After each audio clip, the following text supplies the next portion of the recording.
your shoe, and usually like about hip height, mid-thigh height. And what I usually use is heavy bats. There's different ounces of bats, they range, and there's also like rotating options, but those aren't usually, they're allowed, but they're not really common. So I don't really know what ounces I use, but I go for heavier bats, and those are better for slower pitchers. And so lighter bats are used for faster pitchers, so you can bring the bat around quicker. But heavier bats allow you to have more torque on the ball and allow it to drive farther out. So the proper technique to hit a softball. This is evaluating a strike zone. It can go from the strike zone is about right here to right here. And so this is about perfect area. It's uncommon for it to show you, but I'm going to square up to the pitcher's mound, or the home plate, sorry. Pitcher's mound isn't too far away. And a lot of mistakes that people do are they crouch too much over, or they stand up completely. So if you stand up completely, you have no knee movement, and you're pretty stiff, so when you're using all arms. When you crouch too low, you're golfing. So you want to be about like this, so knees slightly bent, but your back is still curved, and you're leaning on your right back foot. If you're right-handed, we're doing right-handed today. And so what I do, I take the end of my barrel of the bat, line it up with the end of the plate, and that's how I measure out how far I should be away in the box. So I'm going to do, I'm squaring up, and the problem is, a lot of people don't know to tuck the elbow. You need to tuck the elbow into your waist, or your hip, because if you extend, you're overshooting it by this much.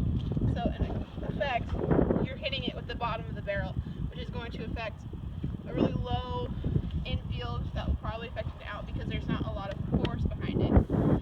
So what you want to do is you want to take the line up, and you want to pierce it, not hit it.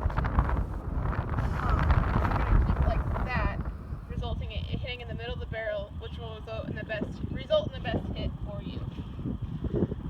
So I'm going to give you an example with an extended bat that is incorrect. I'm squaring up, taking my stance, checking my posture, taking all the weight, which I do want to distribute the weight from the back portion of my thigh, and it's going to turn throughout the hit.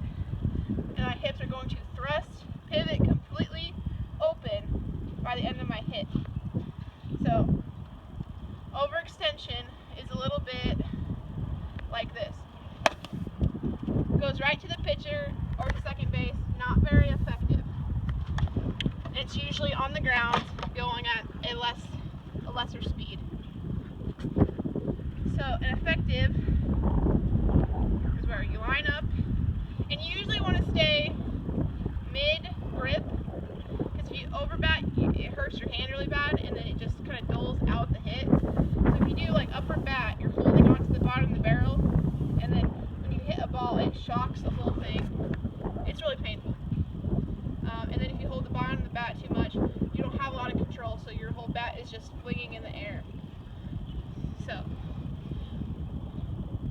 going to position it in the mid-bat, mid-grip, barrel at the end, line up, put all the weight on my back right thigh, keep my posture up, straighten my back, line up. That hits a gap, and it goes right into mid, center, and mid-right field. I'm going to show you one more. There's a lot of various other hits. There's also one when you're in the back of the batter's box. This is called a drag. This is a drag. And where you take the whole time and you run with your bat out and then you hit.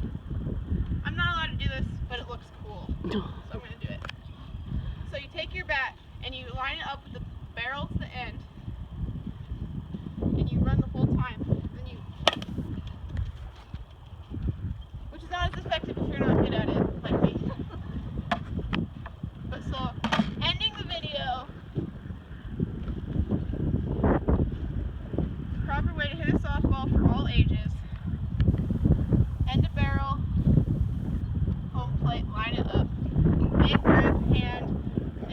left-handed, you want to go right.